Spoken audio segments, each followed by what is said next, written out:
All right, hey everyone, back with another video. Still wanted to talk about the situation in Venezuela and some of the implications.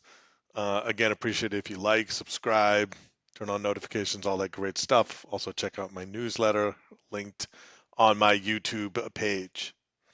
So, with that being said, the more you think through this, it's definitely a seminal moment for Trump, for the U.S., for the world. And it just continues a trend of the U.S. essentially dismantling the post World War II international order that it helped put in place to secure peace around the world. Uh, Through various actions, invasion of Iraq, some of the things we've done in Europe, in Asia, the U.S. flouts international laws and it's basically rules for thee, not for me. I don't think people understand how other countries view this. The U.S. is a powerful country economically, militarily. When it does whatever it wants, it puts other countries on notice, especially weak countries, that they could be next, that they're bargaining from a weak position, and there's tons of implications and fallout. So, where are we today? We're in a world where might makes right, and countries are going to scramble to increase their defenses, potentially get nuclear weapons to deter another power or perhaps a stronger power from invading it, coercing it, threatening it, or whatever the case may be.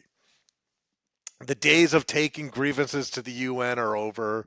The UN's irrelevant. It's barely mentioned. It has no role in this Venezuela situation. It has no enforcement mechanism to hold the countries for account. It's a lot of voting and debating, but nothing really happens. And so when you listen to Trump's team rhetoric that Venezuela is important to the U.S. security, they can't go against what we want, they need to be amenable to the U.S. and basically a junior partner, and they can't be a threat. They can't threaten our interests. No other country can come into their country and form alliances, such as like Russia or China or whatever the case may be. What does the Trump administration think that Russia is going to say or China is going to say? They're going to use the same rationale. Russia's already invaded Ukraine, but they'll use the same rationale to continue its invasion, potentially try to get Zelensky in custody or something like that, using some made up excuse. And what is the U.S. going to say? They just did that in Venezuela with Maduro, and same with China and Taiwan. Taiwan will China can just say it's a critical national security interest for us. We're not going to let anyone interfere. We're not going to let them go do things independent that are against our interests. And it's the same rationale. And the worry is that basically there's spheres of influence now between China, Russia, and the U.S.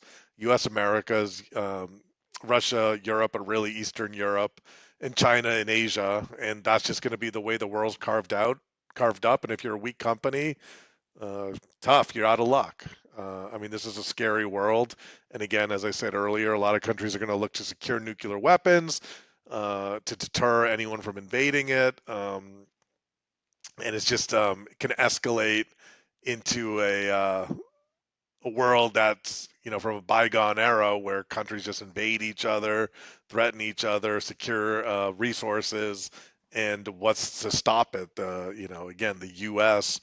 rightfully created bodies and institutions to manage international affairs, manage international conflicts, but all that's basically evaporated.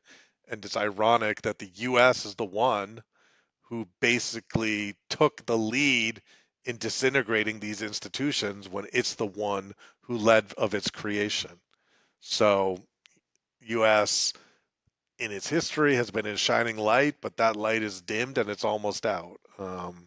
And countries rightfully look at the U.S. warily, question his motives, question what is done, and the only ones who are probably happy about this is Russia and China because it gives them cover to continue their wars of imperialism and potential conquest of their neighbors, and it's just a really sad situation.